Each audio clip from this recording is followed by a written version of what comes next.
Well, what's going on, guys? How you all doing? Hanging out here with my buddy Dominic from Maxleveledc. And you guys may not be aware that at Blade Show we were chatting and we're like, let's get together, let's do a week, let's do some content together and just have fun. And it's been a blast. So Dominic came out to Colorado to hang out, and today... And he hazed me right off the bat. Just boom, straight up to the mountain. Right off the bat. 1,000 feet. Well, yesterday. You had all day yesterday here. Yeah, right? that's or right. like a half a day, actually. That doesn't count. But decided to go It was up, awesome. It was really great. take him up almost to 11,000 feet. He climbed over 1,000 feet of elevation in 2.2 miles, which is pretty impressive. So it was not what I was preparing to do, but that's what we decided to do today was a hike. And that hike, it was a new trail for me. I'd never done it, so I didn't think it would be quite as hard as it maybe was. I didn't completely embarrass myself. No, you did not. You did great. For a flatlander, Yeah, you did awesome. and even You though did I moved to awesome. Pittsburgh, which is not a flatland area, I was in Virginia like 4 months ago. So that is, As flat as it gets. yeah, mostly. I mean, you're but- at sea level almost, right? Well, if nothing else, it's low enough that it's not 11,000 feet. Right. I honestly, I noticed a pretty big difference from where we parked the car to where we ended up. Oh, yeah. It felt discernible. And so that would be probably one of my first questions is me, it's still a drive. I live where we're sitting right now is like 6,000 feet, but we went up 5,000 feet in 2 hours, basically. Yeah. From getting in the car to getting to the end of the trail was like 3 hours.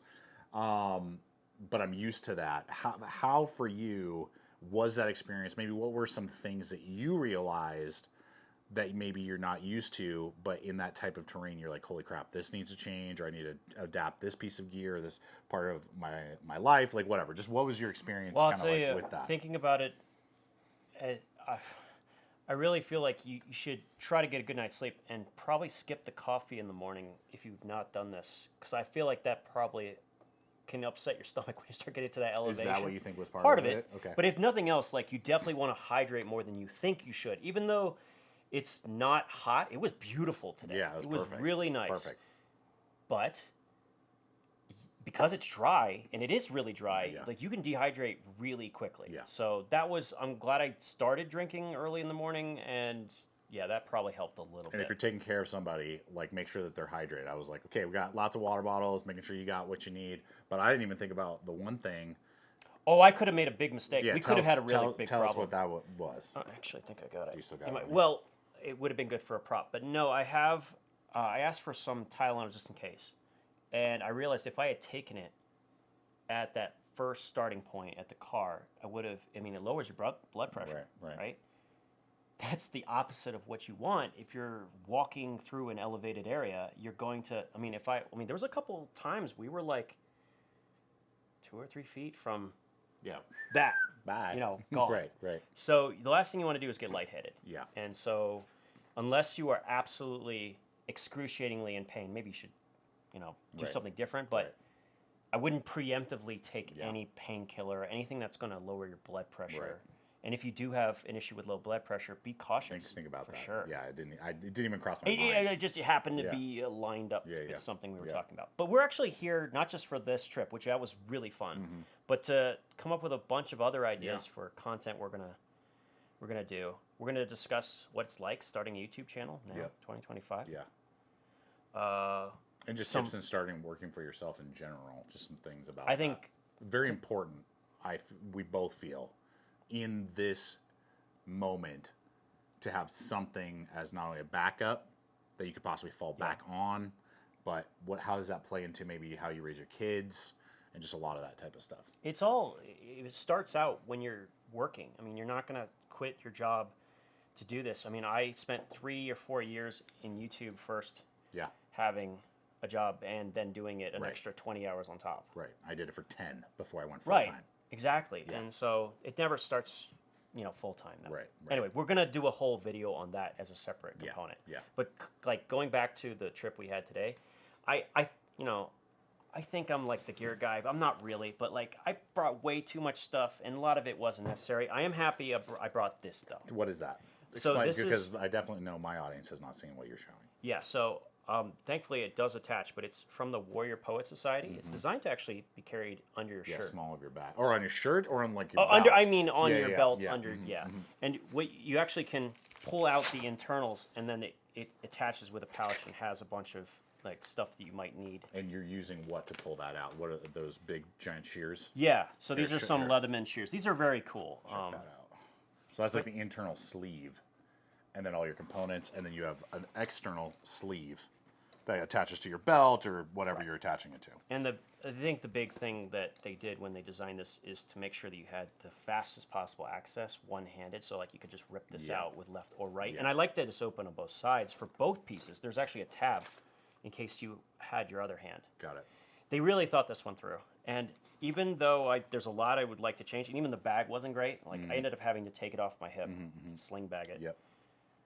But I will be integrating this Yeah. again. I really like this system. I think that it has a lot of potential, and it actually is pretty easy to reset as well. Right. Because there's just a slight amount of pressure on that Velcro. So Anyway, that would be an IFAC for like one person, like one situation, not for like a family per se or whatever. Yeah. Okay. So what did you bring for filtration? well, I actually way before I had did any affiliates or anything, I might have actually bought. No, now that I think about it, you're the reason I bought this thing. Oh, really? Yeah, no, really. I watched your original video. Okay. Wow. Yeah. And I didn't have an affiliate. I don't even think I was that big. I didn't even know what affiliates really were. And yeah, like when I started, I didn't know for like 2 years. I was like, what is that? And I actually bought it, and I've used it all over the place. I went to Italy with it. I went to a bunch of other places that have some suspect water. Yeah. And sometimes it's just a matter of I don't like the taste of tap water.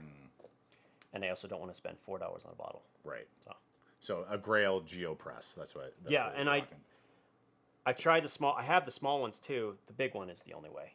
Yeah, the small ones, they are lighter by I think usually like 4 ounces, but until they figure out how to tether the mouthpiece, that's a big one. You got to like keep track of that thing, and I mean 16 ounces is just not really a lot. It's actually not that much water in here, really. Yeah, I mean this is 24, filtered. but I mean 24 is like kind of like the minimum versus the smaller ones are 16 is what you're getting out of that. Absolutely. So, but you were able to taste delicious. Yes, delicious. What's it called? Iceberg, not iceberg, but glacier. Glacier. Thank you, glacier water. Yes, today. No, it was good, and actually, it was nice to have something at the end of the journeys, like the lake. You know, right. That was very cool. Yeah, and not having to just haul up a bunch of I'll water. be real with you. When I saw that path that was continuing to go up the mountain, I mean, it had to be another 1,000 feet elevation. I'm like, please don't let that be where the lake is. Well, and so what happened was we were going to go in, like, I knew with like him coming up from elevation or from low elevation, upper elevation. So I was like, let's do about a mile. You can get a cool view. We can shoot some video, do some stuff. And then when we got there, we realized like, oh, that's just a 4x4 trail. That's going to be really boring. Let's try to like go up a little bit and bushwhack. And then when we found out that there was private property to the lake, so we couldn't do that. So I'm like, well, I guess we're going to the main lake, which is much more elevation and an extra mile each way. So that's when it started to like change a lot of stuff. And you did. Yeah, but we didn't know exactly where the lake was because again, this was a new trail for me. And we could see the like switchback going up. It's going, and when I say it's going up. Yeah. It was going up. It's going up. Yeah, but thankfully the lake was right at the foot of that, and we didn't have to. Thank God. It was going. like we're like on the left. Thank God, the lake's there. There it is. Yeah, no, it was good. We didn't do much filming up there. It looked like it was about to rain. Yeah. So it was good that we started walking down. Well, that's something you learned. So, like, what was that about, like the weather, when you go up at that altitude? The speed at which it changes too. Speed at which it changes, and this is not just for Colorado. I mean, this is for Wyoming. This is for Idaho. Having when I was doing RVing, traveling, going to Montana, like basically the West, Utah, all of that. The weather can change really fast, and it was pretty warm when we started. I almost didn't even want to put on like my sun hoodie, and I was like, it's going to probably be cold by the time we get up there. But clouds are starting to come in. It was dripping a little bit when we got to the car. There were a couple of we almost hit the car exactly at the moment it started to rain. And so that by probably about 1, there's a high probability you're going to get at least a passing rainstorm, probably with lightning. And so we were above tree line for more than half that trail. There was nothing there. Correct. We were easily we would be the tallest things. Correct. Yeah. And so knowing that, and you know, we're passing people that are still going up, and I'm like, I don't know what you guys are doing, whatever, you know. With those metal poles. I know, with their trekking poles. But just to be aware of that, if you're going somewhere like on a road trip, you're visiting, you have friends that are like, hey, come out to fill in the blank state, and you're going to go do some hiking, that it's good to at least try to be down in tree line by about 1, 2 o'clock in the afternoon if you're doing a day hike. Yeah. Smart. And the number one thing, I mean, just especially if you're trying this the first time, do not go alone. And when I say don't go alone, I mean don't go alone with, you know, if you're going with someone who also is in the same boat as you, it's a problem. And you've been up used to the elevation, and you do this trek on a relatively, you know, regular basis. So that's a safety thing. Right. And first of all, lets me enjoy the whole experience more because I know you know where we're. Yeah, you're not worried about like what is happening. I'm like, I got you. Like we know where. Good. I know where. I'm pretty sure where we're going. Just focus on catching my breath because I can't breathe. Right. You know, and I'm keeping an eye on the weather, making sure what's going on, like, and that type of stuff. So sometimes maybe you get like either a friend or a local guide. Yeah. Whatever. Yeah.